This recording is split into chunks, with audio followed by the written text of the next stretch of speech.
un mot sur un sondage qui vient de sortir sur la popularité, entre guillemets, du président François Hollande, qui n'est pas bonne.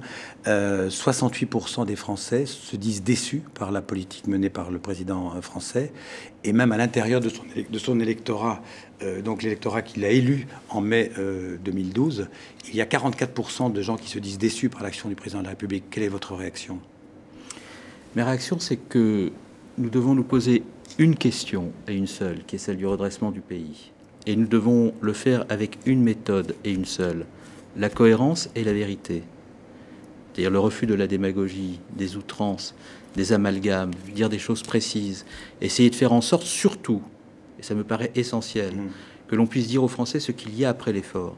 Quel type de société nous voulons, quel type d'Europe nous voulons, quel type d'enthousiasme nous portons.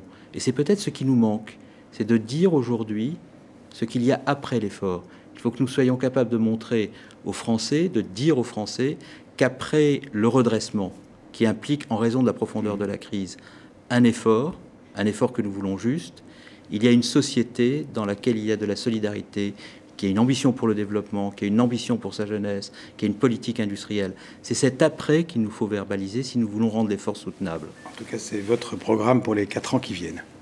Un ministre des Affaires européennes doit être capable, notamment lorsque les élections européennes se profilent, et j'espère qu'on aura l'occasion un jour de parler du projet, de dire quel est le projet pour lequel il est mobilisé. Merci en tout cas d'avoir été... Et l'Europe, si on veut qu'elle soit une solution, doit avoir un projet fort.